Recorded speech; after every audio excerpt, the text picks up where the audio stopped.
first off, we're going to show you 2 level 20 dungeons. And the first part we're going to show you, this is just going to be a fly through the dungeon, right? It's Kelvaroth, a level 20 dungeon. And we're going to show you the size and the scope of our dungeons. And you just get a feel. One of the cool things about our dungeons is we actually do a blend of structures and terrain, which allows us to put together our dungeons much faster than normal. But they also allows us to keep this epic, this large, grand feel to it, right? And as it flies through there, I'm actually going to talk about something totally unrelated to what you're seeing. And it's going to be the basics of WildStar combat. One of the first things I want to describe is telegraphs. If you aren't familiar with telegraphs, essentially imagine I'm putting a red decal beneath my feet right now. And what the game's doing right there is it's saying a creature or an object is about to hit that area you're at really, really hard, really, really soon. And you don't want to be there. I'm actually use this as a chance to step out of the red telegraph and turn the volume down just a little bit more. There we go. And right now the creature's hitting in that area and doing damage to nobody because I'm not there anymore. So one of the reasons it's important is because we start teaching you this at level 1. And we start training you over these first 20 levels before you get to these dungeons. And by the time you get to level 20, it should almost be instinct, right? Something places a red decal in front of you. I know, hey, don't be here. And we slowly just ingrain this into your playstyle and getting you ready for this group content. So one thing I should say about our dungeons is it is five people to a dungeon. We expect you to group up with 5 players. And we do embrace the Holy Trinity. Now, for those of you who don't know what the Holy Trinity is simple. You have a tank, you have a healer, and you have some DPS, right? Tank, he's built to absorb damage, to keep everybody aggro on him. The healer keeps everybody alive, mostly the tank if we're doing our jobs right. And the DPS, their job is to kill stuff, do lots of damage. So, we're about to see, this is Trogan, the final guy of Kelvaroth. So we're going to let him do his little cameo here before we go to Stormtalon.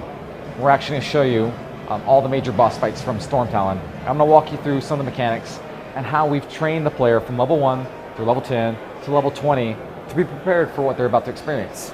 One of the cool things our artists do as they're building our dungeons is they think about stuff like giving you views to deeper into the dungeon, right? So right now as we go around the corner to the first boss, we actually have a window here. And this is a window of the final boss fight room. You're going to see stuff happening down there that you're eventually going to get to. So now we're arriving at our first boss. He's literally right around the corner after you do that first fight. So one of the things we like to do is make sure that these last somewhere between 45 minutes to an hour and 15 minutes, depending on the skill level of the player. And we want to make sure that you don't go too long without a boss fight. We want to keep the excitement level pretty high. We don't want you trudging through lots of base pop pulls. We want you to have lots of fun fights to do. So in this case, it's the Invoker. And what you're about to see right now is a telegraph. That's what I've been talking about. And notice how everybody instinctively gets out of it, right? One of the reasons I really like telegraph system is the messaging, right? We teach you early on, hey, this is bad, don't get in it. And then anytime we use it after that, doesn't matter the size, the shape, or where we put it, players already understand, hey, I don't want to be there, which solves a lot of frustration problems for us. In other fights I've seen, it's very, very hard for the designer to message all the mechanics that are going to be happening. And the telegraph system gives us an easy tool to message a lot of the more complex mechanics. In this case, we're showing something new to the player they've never seen before. Up until now, telegraph details have been pretty static, right? They don't move. In this case, watch. It actually follows the player for a period of time before it actually stamps down to the ground. So we've taught you, hey, get out of the red. Now the red's following you. Oh, now the red stops and I can get out. So it kind of changed up the gameplay a little bit there. And one of the cool things we can do now is you can actually drag that decal. If you're my enemy, I could drag this decal on top of you, let it stamp down, and then walk away and watch the damage hit you instead of me. So as this fight goes on, you'll notice that we're slowly ramping up the intensity of the room. So players, I can drop any level 20 WildStar player into this thing. They don't even have to ever see the fight before, and they're going to understand instinctively what's going on here. Because the red, don't stand in the red, stay out of the red. So now, we're ramping up the intensity like I said. Now we have lots of moving telegraphs, something else the player hasn't seen yet. So it's their first dungeon experience, and now we cast a more complex telegraph on top of that, right? So as long as the player's instincts have been trained over the last 20 levels, they should be ready for this. Now it's just a matter of executing, right? I know exactly what I need to do as a player, so I'm not frustrated about what should I be doing, why did I die? I'm more focused on, hey, I have all these abilities to move me, such as double tap to dash, or whatever you decide to keybind it to. That dashes you to a certain direction, left, right, forward, or backwards. You want to get in these safe spots. You also have shift to sprint like a first-person shooter, which is bound to an endurance bar, so you can't sprint forever, but you do have sprint. And then we have lots of player abilities that actually move you. Spellslinger has an ability called Gate. Moves me forward 10 meters, stuns everything in my path. The warrior has Leap. He leaps to a target or to a direction. You can use all these to avoid the red or move through the red or even stun the target before he has a chance to cast it. So by this time, the players have gotten to the groove. They understand that, hey, all the moving red, I just need to, as long as I avoid all this, I'm not going to take damage at all. And they're able to take down Invoker. So that is most likely going to be WildStar's players' first dungeon 5-man boss experience. And if we've done our job right, which we have, they should be already trained to handle this moment. Now Aethros here, he's a storm elemental. He has tornadoes, lightning, all sorts of stuff, right? And his fight is actually another important part in the character's training, right? This is the first time players are actually really required to interact with the system we call interrupt armor. And we touched a little bit upon that in the CC video a couple minutes ago. But in this case, I'm going to go into a little bit more depth. The reason we created interrupt armor is because every single class in WildStar, by level 4, has some form of CC. And since we have 5 players here, if we allowed each player to CC Aethros, Aethros probably wouldn't do anything, because we'd all chain it, right? We'd make sure he can't do anything. And it's also not fun for us to make it so Aethros can't be stunned or CC'd in any manner. So instead, we create a system we call interrupt armor. And what that does is it shields him from CC effects. So in this case, he has 2. So if you were to stun Aethros, it would decrement it by 1, but the stun wouldn't affect him. And if you were to stun him afterwards, he'd go down to 0, but still wouldn't be stunned. So we'd require a 3rd stun or 3rd CC to actually break through this and bring him down and prevent him from casting a spell. And like I said, this is the first time we're actually really requiring players to interact with the system.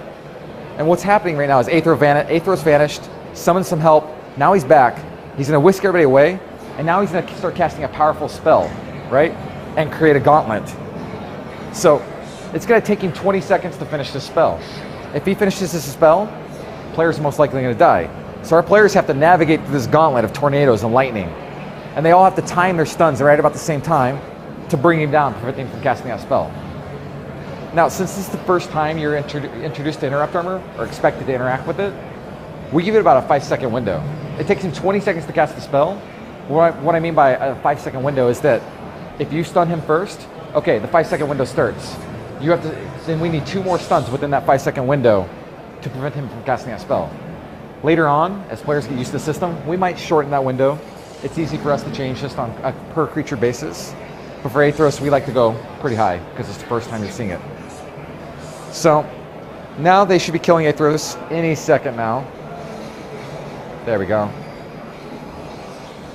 And we actually get to see the final boss fight. And like I said, that was the first time we've actually required you to interact with interrupt armor. But now that we have taught you that, if you've gotten past this boss fight, we expect you to start using this more frequently.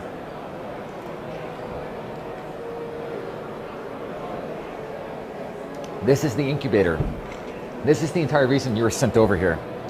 The Pell are trying to give birth to Storm Talon through the incubator. Storm Talon is this giant beast that they would consider a god. They kind of worship him. So the High Priest is about to summon him, and you get to see one of our cinematic experiences. The cinematic team that does the Dev Speaks and the WildStar Flicks that y'all see, they're the same team that does this. And it's all in-game.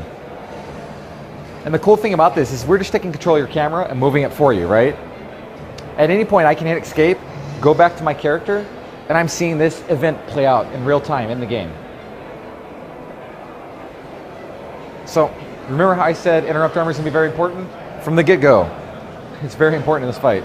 Because what's going to happen here in a couple seconds, he's going to knock all the players back. They're going to get a breakout gameplay experience, where they're going to have to break out of the stun. At the same time, he's going to start collapsing a telegraph around the room.